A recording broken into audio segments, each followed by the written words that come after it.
Hey everyone, it's Keith from Quiet Charisma. I hope all of you are doing well. Today's short topic, we're going to speak a bit about some mistakes I see some men make in terms of body language, and also some other ideas with regards to how to keep your composure on the field. In general, I think a lot of men have the tendency to fasten themselves once they know they're about to speak to a woman, as if they're preparing for a crusade of some sort. One of the last things you want to do when you're in the vicinity of women is becoming hurried or unrelaxed. It undermines your social skill and body language to a very large extent. The kind of demeanor you must develop with time and sufficient practice is one of relaxed fearlessness. What does that mean? I'm about to tell you. It means that you move with open arms, your chest exposed, and projecting the kind of appearance of a man who has no concern of being caught red handed or embarrassed. By the same token, you have to avoid at all costs moving around with your hands in your pockets as if you're not meant to be there or you're having something to hide. Furthermore, crossing your arms, looking around hysterically, slouching over, these kind of tendencies do not evoke the kind of self possession of a man who is relaxed and at ease. These tend to become coping mechanisms for men who, when they find themselves in social settings and the anxiety starts to creep in and feels elevated, and furthermore, the possibility of a sexual encounter is quite high, they seem to cave in.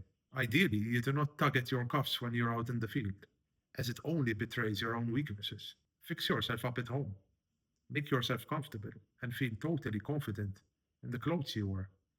Even if you're not totally relaxed and as fearless as you could possibly be, you should consolidate your appearance and demeanor to conceal those insufficiencies and perhaps anxieties that are lingering in the background as those who can chip away at your potential success. This is less about faking it and more about controlling your impulses. At the same time, habituating yourself to slow down rather than speed up. Furthermore, every man is compensating for something. You have to remember this.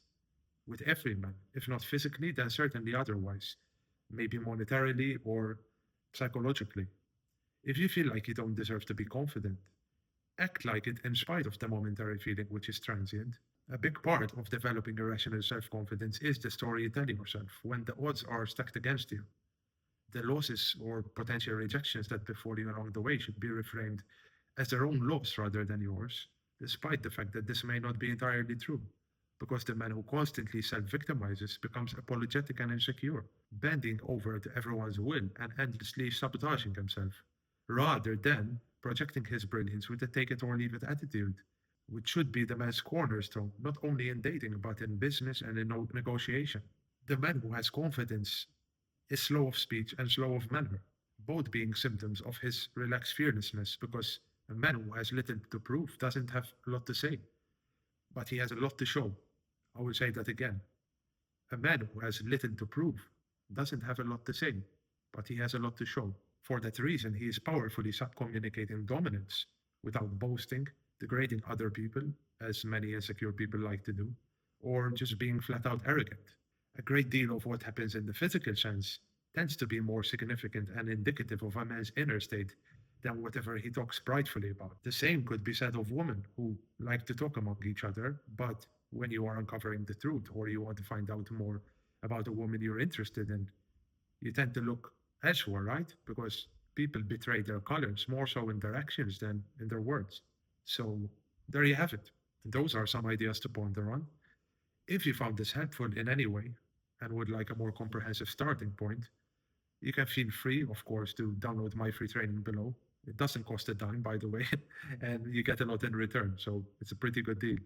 So check it out if you're interested. And if you have any questions, make sure to leave them below. And I'll speak again soon.